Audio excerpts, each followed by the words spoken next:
les cachots de l'ANR pour des faits présumés d'atteinte à la sécurité de l'État. Debout, Congolais, 8, 2, 3. Debout, Congolais, unis par l'essor, unis dans l'effort pour l'indépendance. Dressons nos fronts, longtemps coupés, dans la paix au peuple ardent. Avec la paix, nous bâtirons un pays plus beau qu'avant, dans la paix citoyenne. Endonnez l'hymne sacré de notre solidarité. Fièrement saluer l'emblème de notre souveraineté. Congo, nom béni, Congo, désaillé, Congo. Ça, c'est pas bien, ça, c'est le deuxième.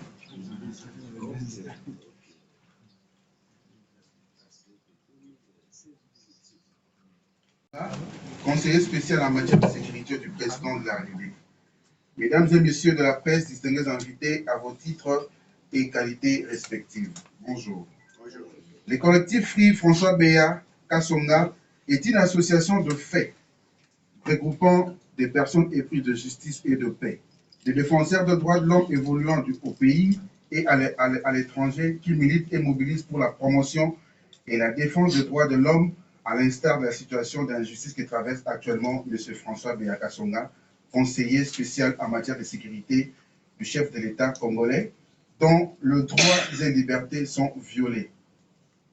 Un groupe de ceux qui pensent que les choses doivent changer et tourner définitivement le dos aux pratiques d'injustice longtemps décriées pour un Congo nouveau, où règne un véritable état de droit dans lequel les droits et libertés individuelles ainsi que la dignité humaine sont respectés.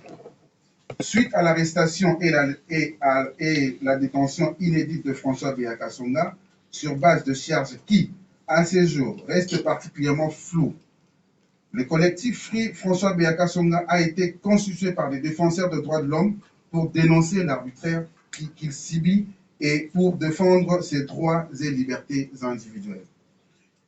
Il est impératif de rappeler qu'avant d'occuper de hautes fonctions au sein de l'appareil sécuritaire de notre pays, François Béa Kasonga est et reste un citoyen dont les droits sont garantis tant par la Constitution que par les lois de la République, ainsi que des outils internationaux dûment ratifiés par notre pays. Partant de ces constats, toute violation du dit droit est une préoccupation pour le défenseur des droits humains que nous sommes. À travers ces collectifs, nous œuvrons en vue de réclamer la liberté immédiate et inconditionnelle de M. François Béa Kasonga, privé injustement et illégalement de sa liberté de mouvement. 1. Rétroacte.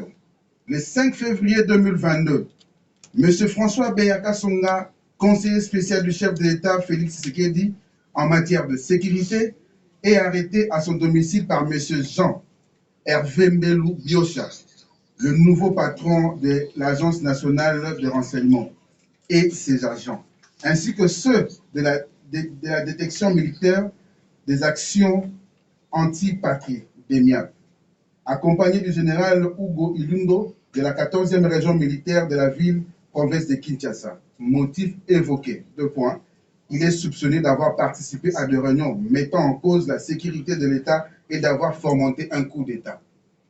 Il y a lieu de souligner que cette arrestation s'est déroulée alors que M. François Béa était malade depuis déjà près de 3 semaines et observait un repos médical strict à son domicile. D'emblée, la presse nationale et internationale évoque notamment une guerre de palais au sein de la présidence congolaise, suite à la gestion confiée à François Béa Kasonga d'un conflit minier impliquant un autre conseiller du président de la République, M. Fortuna Bisselele, et l'ancien président de la Commission électorale nationale indépendante, la CENI, Corneille Nangaa, pour n'exciter que cela. D'aucuns s'interrogent sur l'instrumentalisation de l'ANR pour régler un conflit tribal inter-Kassaïen entre le Luba de Lubinanji, ex-Kasaï oriental, Bukassa, Mbelu, Lubo, etc., et les Luba Loa, ex-Kasaï occidental, Kaboun, Douakaboun et Béa Kasson. Le Conseil national de sécurité scellé son sigle est scellé. Des gardes républicains et agents de la police montent la garde, personne n'y accède. Le 8 février 2022, la présidence, par le biais de son porte-parole, M. Tarsis Kassonga Mwema, s'est fait un communiqué de presse mélancolique confirmant l'intéressé est suspecté d'agissement contre la sécurité nationale et que les enquêtes se poursuivent et les investigations s'effectuent à différents niveaux et qu'il y aurait des indices sérieux de culpabilité. À cette même date, Jean-Claude Bukassa, l'assistant principal de François Béa Kasonga, est désigné pour assurer l'intérim du Conseil spécial du chef de l'État en matière de sécurité. Le collectif Free François Béa se demande comment une telle affaire d'atteinte présumée à la sécurité de l'État, seul François Béa est inquiété jusqu'à présent. Son adjoint n'aurait assisté à aucune des réunions qui ont conduit à son arrestation ou alors les participants, entre parenthèses, non encore identifiés à ces réunions, ont mystérieusement disparu dans la nature. Le 10 février 2022, des organes de presse, dont RFI et Jeune Afrique, affirment que des arrestations sont également prévues dans l'armée. Certains parmi les hauts gradés ne peuvent pas sortir du pays. Les services aux frontières sont saisis à cet effet, explique une autre source sécuritaire. Cependant, le collectif Free François Béa constate que jusqu'à présent, aucune arrestation autre n'a suivi et seul M. François Béa Kasonga est inquiété au risque et péril de sa santé qui nécessite sa libération sans condition. Le collectif Free François Béa Kasonga note d'ailleurs le contraste saisissant entre la rapidité avec laquelle l'ANR a procédé à son interpellation quasiment sous le sceau de la flagrance et la lenteur de l'enquête qui tarde à mettre la lumière les autres participants à ces réunions précitées. Le 14 février 2022, le couvre-feu a été levé sur l'ensemble du pays, à l'exception de l'Ituri et du Nord Kivu. Le collectif Free François Béa Kasonga ne comprend pas comment un État qui dit avoir déjoué un coup d'État peut, dans le même temps et sans crainte, lever un couvre-feu sur la quasi-totalité de son territoire. La seule arrestation de François Béa aurait-elle fait cesser toute autre menace de déstabilisation du régime en place? Ce sont des interrogations que nous interrogeons. À cette même date, les agents de l'ANR ont perquisitionné l'hôtel Sultani où François Béa Kasonga aurait, soi-disant, le bureau fictif, sans que le mis en cause ne sont présents ou légalement présentés, alors que l'hôtel affirme avec preuve qu'en dehors de son administration, il n'existe aucun bureau. Le 15 février 2022, M. Jean-Claude Bukassa, le conseiller spécial ad interim du président de la République en matière de sécurité, a ordonné, en l'absence d'un inspecteur judiciaire et au mépris du travail de M. François Béa Kasonga, la destruction du bureau de ces derniers. Une perquisition a également été diligentée par l'ANR dans ce même bureau où des documents ont été saisis à l'absence du mis en cause et en violation du principe du contradictoire, indispensable pour la bonne conduite d'une bonne procédure judiciaire. Le collectif Free François Béa Kasonga précise que, selon des sources fiables, dans le rang des officiers, aucun d'entre eux n'a été inquiété dans le cadre de l'affaire François Béa Kasonga et qui aurait fomenté seul le prétendu coup d'État contre le président de la République démocratique du Congo. Dans la foulée de ces perquisitions qui n'ont pour l'heure rien donné, le service de sécurité a convoqué certains collaborateurs de M. François Béa Kasonga. Le collectif a eu connaissance de l'arrestation et la détention arbitraire de M. Guy Vanda, son secrétaire particulier. Sans motif avéré, il est toujours privé de la liberté jusqu'à ce jour. D'autres collaborateurs sont en clandestinité à la suite de visites suspectes et incessante jusqu'à l'heure très tardive de la nuit de personnes inconnues dans l'environnement immédiat. Le 23 février 2022, Top Congo a diffusé une information erronée sur la fin de l'audition de François Béaka Songa.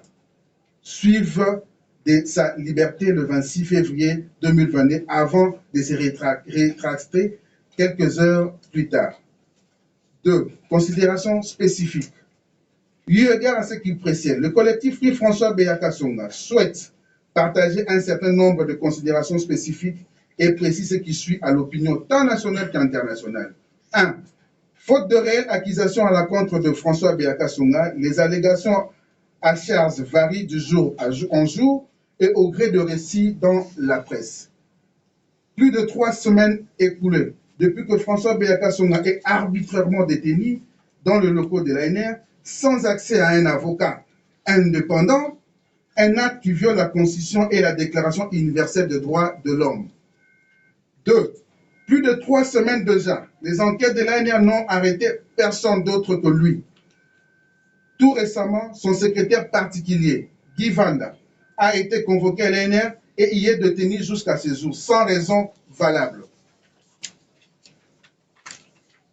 Plus de 3 semaines sans avancée concrète dans ce dossier, l'hypothèse d'un règlement de compte semble de plus en plus se confirmer. La menace contre la sécurité de l'État ne se vérifie pas. 3. Le collectif Free François Béaka Songa s'inquiète de l'état de santé de François Béaka Songa, qui, pour rappel, a été arrêté malade. Il ne bénéficie d'aucun soin approprié et sa santé se dégrade chaque jour davantage. 4. Le collectif Free François Béaka Songa rappelle le propos du président de la République prononcé au début de son mandat et annonçant la fermeture de tous les cachots de l'Agence nationale des renseignements ainsi que de MIAF. Dans ces mêmes propos, l'ANR a été qualifiée de police politique de pouvoir. Il est par conséquent désolant de voir ce même cachot utilisé pour écraser un collaborateur expérimenté et consciencieux qui ne s'est pas ménagé pour accompagner loyalement les activités de la présidence. 5. Ainsi, le collectif Free François Béaka Songa déclare au regard de faits précités que François Béaka Songa est fait prisonnier politique pour lancer un signal à tout citoyen ou toute personne ou toute personnalité politique qui serait en désaccord avec les régimes en place. 6. Par conséquent, une série de questions se posent. Comment le pouvoir en place peut-il justifier d'une telle utilisation des services de sécurité? Comment peut-il expliquer qu'après plusieurs semaines, une arrestation et une détention n'ont toujours pas été étayées par un acte d'accusation? Comment peut-il expliquer l'isolement quasi complet de François Béa et l'absence d'accès à un avocat indépendant? Troisième tiré, comment peut-il expliquer l'accès sporadique de sa famille? Comment peut-il justifier le recours à des humiliations, de menaces, des privations de visites familiales et ou de nourriture, voire de sommeil à l'encontre de François Béaka Songa? 7. Le collectif Free François Béaka Songa se pose encore la question de savoir où est l'état de droit. Un pays qui se veut respectueux de règles juridiques ne peut permettre de violation des droits de l'homme, fût-elle par des services de sécurité sur son sol. 8. Le collectif Free François Béaka Songa plaide pour le respect de la Constitution et de lois qui régissent le pays, en toutes circonstances. C'est la condition sine qua non pour que le Congo que nous aimons continue sa voie vers une véritable démocratie. Le collectif est d'avis que le recours aux services de sécurité pour intimider, espionner et faire taire toute personne ne partageant pas ses positions s'éloigne de la voie démocratique et du combat de tous ceux qui sont tombés pour l'avènement de l'état de droit au Congo. L'affaire Béa doit se mener dans le respect de la Constitution et les lois du pays. 9. En l'absence de charges concrètes contre M. François Béaka Songa, le collectif Free François Béa appelle le président de la République démocratique du Congo, M. Félix Antoine Tshisekedi Tshilombo, en tant que garant d'un état de droit, à ordonner la libération immédiate et sans condition de M. François Béat et à mettre un terme à toute forme d'harcèlement à son endroit et à celui de ses proches.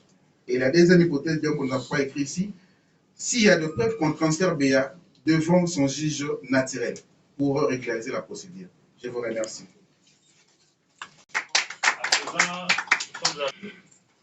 Vous dites que vous êtes des défenseurs des droits de l'homme. Pouvez-vous nous citer ne serait-ce que vos organisations? Deuxième question. Vous dites également que la famille serait représentée ici dans cette salle. Pouvez-vous nous dire qui sont-ils, ne serait-ce que leur qualité? Et la dernière question, vous parlez d'avocats indépendants, qu'ils n'auraient pas accès à un avocat indépendant. Qu'entendez-vous par le terme avocat indépendant? Est-ce qu'il y a déjà eu un autre avocat qui l'aurait vu? Merci. Dès l'interprétation du Conseil spécial en matière de sécurité, François Béat, M. Georges Kapiamba aurait passé sur le média de Top Congo et donné des informations fiables, dire que les droits de l'homme ont été respectés et François Béat est accompagné d'un avocat. Comment aujourd'hui vous nous dites le contraire? Merci. Ce sont des figures connues. Nous sommes des anciens du mouvement citoyen Lucha. Nous avons fait la lutte depuis 2016 et aujourd'hui on évolue comme des défenseurs des droits de l'homme dans l'ONGD, Ligue pour la promotion et la défense des droits de l'homme, LPDH. C'est comme ça que nous évoluons aujourd'hui. Merci beaucoup. Lorsque vous parlez par rapport aux avocats indépendants, en fait, nous parlons plus par rapport à l'assistance juridique. Mais c'est François Béat, d'aucuns ignorent aujourd'hui, cible de l'injustice. Et que l'ANR, avec ses OPJ, ont dépassé largement le délai de détention. Et donc, jusqu'à aujourd'hui, M. François Béat n'a jamais été interrogé par rapport à ce qui sort aujourd'hui. Il n'a jamais été interrogé et il n'y a pas d'assistance juridique. Donc, lorsqu'on parle d'avocats indépendants, de notre choix, donc jusqu'à présent, M. François Béat n'a pas d'assistance juridique. Alors, ça viole le droit de l'homme. Voilà. Je ne sais pas si j'ai oublié une question par rapport à ça. Oh, sa famille. Sa famille. Oui, la famille, effectivement. Oui. L'action que nous menons aujourd'hui, si vous voyez, il n'y a pas la famille ici. Normalement, c'est, comme nous avons dit au début, nous sommes un collectif de défenseurs des droits de l'homme qui évolue ici au pays. Non, j'arrive. Je voulais un peu épingler un aspect de choses. Nous sommes des défenseurs des droits de l'homme qui évoluent ici au pays et d'autres qui sont à l'étranger et qui nous suivent d'ailleurs. On devait faire normalement un duplex, mais ça n'a pas marché. Et nous avons voulu évoluer d'abord d'une manière indépendante, détachée de la famille. Mais nous sommes tous surpris aujourd'hui, nous avons vu la famille se présenter dans la salle pour venir nous apporter un soutien par rapport à ça. Donc, la famille est là. Il y a le petit frère propre de M. François Béat qui est là en veste en blanc, M. Freddy qui est là, et ainsi que d'autres membres de famille de François Béat qui sont ici dans la salle. Merci beaucoup. Qui nous a vu grandir dans ces domaines ici, il nous a accueillis dans ces domaines ici, mais il s'est compromis un peu par rapport à cette question de M. François Béat. Comment se fait-il? Ce sont les questions que nous nous posons. Même vérifiez notre blog Free François Béat, vous allez voir toutes les informations possibles. M. François Béat a été arrêté d'une manière illégale, sans mandat. Il est transféré à l'ANR, détenu, sans assistance juridique, alors qu'il était malade, même son médecin pour rentrer. C'était tout un problème. Même sa famille pour rentrer, c'est tout un problème. Mais un défenseur de droits de l'homme de qualité, comme M. Georges Kapiamba, passe à la radio pour dire que les conditions étaient réunies et que tout allait bien. Non, c'est faux et archi faux. Il a menti, je le dis tout haut. C'est un aîné que je respecte énormément. C'est lui qui nous a appris ce travail ici aujourd'hui, nous faisons librement. Mais M. Kapiamba a menti la presse. M. Béat ne bénéficie ni d'assistance juridique et donc sa santé se détériore chaque jour. Même son médecin pour rentrer, c'est tout un problème. Dernièrement, même sa famille pouvait lui apporter à manger. Mais sa famille s'est vue refuser d'entrer. C'est après insistance et des appels, c'est comme ça que M. Béat a parvenu au moins à manger. Donc, à l'heure où nous vous parlons, M. Georges Kapiamba n'est pas dans ce dossier ici, il se comporte comme un agent de sécurité, comme un agent de l'ANR. Donc, du coup, nous lui écartons dans ce dossier, il ne défend pas comme un défenseur de droits de l'homme. Ce qu'il devait faire normalement, La première des choses, c'est d'abord dénoncer cette détention illégale, comme nous le faisons aujourd'hui. Oui, il y a des accusations, nous le mettons entre parenthèses, mais regardons par rapport à la régularité de faits. La régularité de faits démontre que M. François Béa subit de l'injustice. Et un défenseur des droits de l'homme, le travail qu'il nous a appris, c'est d'abord de dénoncer. Mais Kapema n'a jamais dénoncé, mais il parle des conditions sont réunies, que Béa était très bien, il était à l'aise, et jusqu'à aujourd'hui, M. François Béa n'a jamais été interrogé. Il demande l'assistance des avocats. Il les demande. Nous sommes devant un OPJ. Et donc, pour répondre à ça, je crois que M. Kapema est pratiquement à côté de cette question ici. Nous le demandons en tant qu'aîné, celui qui nous a appris ce travail, de revenir à la normale et de défendre le droit de l'homme qu'il a prêté serment. Le droit de l'homme. En tout cas, lire les textes, surtout en suivant de près, nous comprenons que vous étiez déjà en contact avec M. François Béa. Quand même, vous avez parlé de non-assistance. Comment se porte-t-il? Voilà un peu ma petite question, et surtout qu'il y a la présence de la famille aussi ici. La deuxième petite question est que nous avons appris qu'il y a quand même une dimension, je dirais, extérieure de cette arrestation de M. François Béa. On parle qu'il serait conseiller au RCA, je vais parler de Bangui. Cette dimension-là, ça ne se figure pas. Êtes-vous au courant de cette dimension et qu'est-ce que vous nous direz? Merci. Elle avait déjà des preuves et qu'elle avait déjà mené, parce que la trompe de M. François Béa, l'arrêter, il faut avoir des preuves suffisamment mûries.